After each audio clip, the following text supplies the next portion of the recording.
If you've made it to this channel, chances are you're just like me. You're a stupid bitch. Okay, so today, you guys, we're talking about dark alchemy again.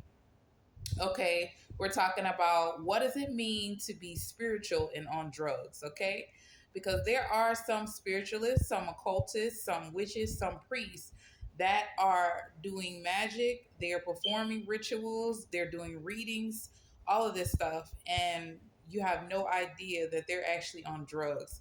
Okay, some of them are on hard drugs as well. Okay, this is actually called dark alchemy. Okay, why? Because when you do hard drugs or take some type of poisonous substance, because some spiritualists are not only doing drugs, but they're actually poisoning themselves intentionally, okay, through poisonous substances, through poisonous plants. Okay, why would they do that? Why would they get on drugs and do readings and do witchcraft? Okay, why would they intentionally poison themselves sometimes? Okay, this is called dark alchemy because when you do this, it summons death gods. Okay, this is one of the ways that they summon death gods.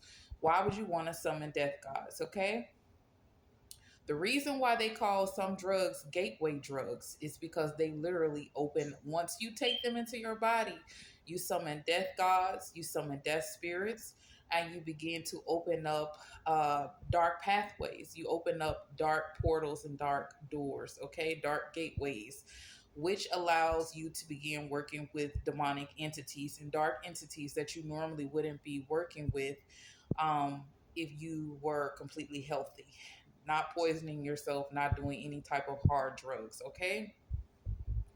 Now, this impacted me because I started studying dark alchemy. When I started studying dark alchemy, Spirit found out that I had a baby on the way, which I talked about this baby before in previous videos. I talked about how she was extremely spiritually attacked, how they tried to voodoo her out of my womb, okay, with witchcraft. They tried to force me to have an abortion, how they tortured her and bullied her in the womb using all different types of witchcrafts and rituals, okay?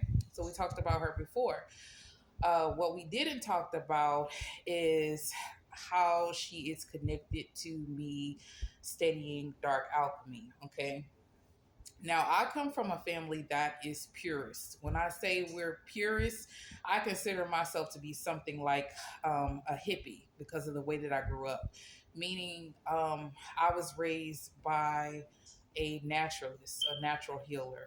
And in my family, we believe in doing everything with plants. Okay, I come from a family that feels like they can heal any illness or ailment through plants, and we don't need pharmaceuticals. So they consider pharmaceutical drugs to be like the devil. They consider it to be an evil in the world that is shortening people's lifespans. Okay. So growing up, we were always taught never to put pharmaceutical drugs in our bodies unless it's an emergency, unless it's something that cannot be healed quickly enough through plants. We were taught that always go to plants first, always go to the natural remedy first. Okay. So when I got to dark alchemy, I began to learn that, um, they eat poisonous plants, they drink poisonous substances, they actually do hard drugs like heroin, like cocaine, in order to open the dark pathways and in order to summon death gods. Okay. So with the way that I grew up, I don't believe in putting any type of hard drugs in my body. However, what I figured out is that hard drugs, any type of drug like marijuana, cocaine, heroin, they all have a spirit attached to them, meaning that there's a spirit that is in charge of those substances. Okay, there's a spirit that has control of them.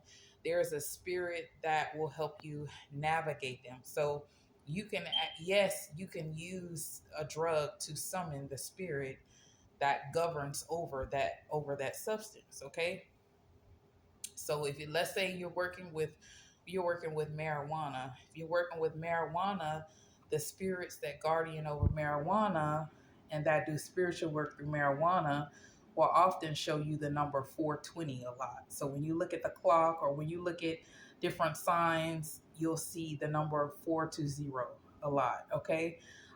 That means you're either working through marijuana spirits or you're working or they're calling you. Okay. So that's a sign.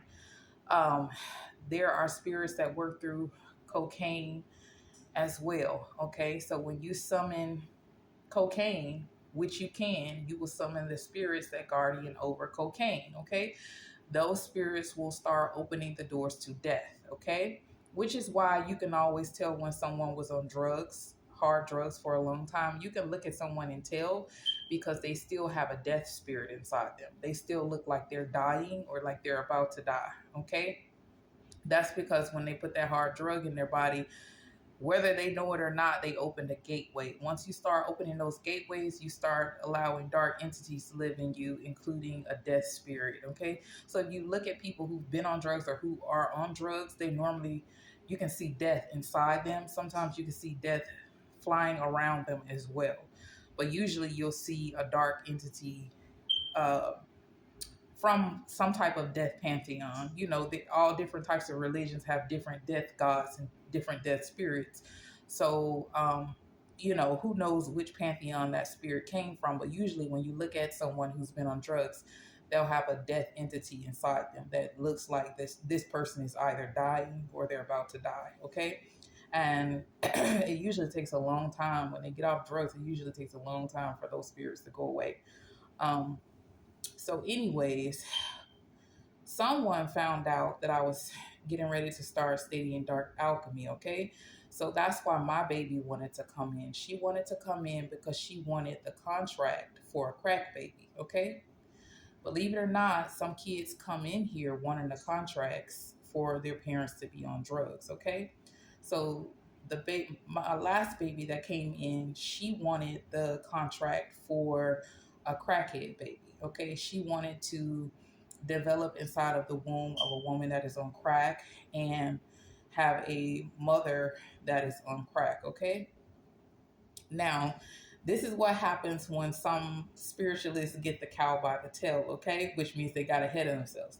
Yes, I was getting ready to start studying poisonous substances, um, dark alchemy, hard drugs opening the gateways to death, and opening hell gates, but I did not plan on putting a hard substance in my body. However, the baby did not know this before she tried to come in, okay? So when she was in the womb, of course, they picked up on the fact that I was healthy. I was taking really good care of her. They were pissed, okay? They were pissed. The spirits coming with her were pissed. They wanted me to be on drugs, okay? They wanted a crack mom. That was the contract that they came for. I told her, no, you cannot have that contract. No, I'm not getting ready to do drugs with you in the womb. She can't have that contract. She's going to be a healthy baby. So what they decided to do is they're going to kill us, you know? And so the baby was so desperate to get that contract and to work through the entities that rule over cocaine that she began siphoning off her life force and my life force, meaning she was siphoning it off to give it away to people who were on cocaine. So there were a couple of occultists that were connected to us that were on cocaine, and she loved them so much that she began to let them steal her life force and steal my life force. So the whole time I was pregnant, I was getting weaker and weaker because she was not, it's normally spiritual protection around an unborn baby. Our spiritual protection was down, okay? And she was allowing the other occultists that were on cocaine connected to us to siphon off our life force. She was giving it away to them because they wanted our love. They wanted my love and her love. So they were receiving our love through our life force. And so we were getting weaker and weaker. Okay, there's a part two, you guys, to this. Stay tuned for part two.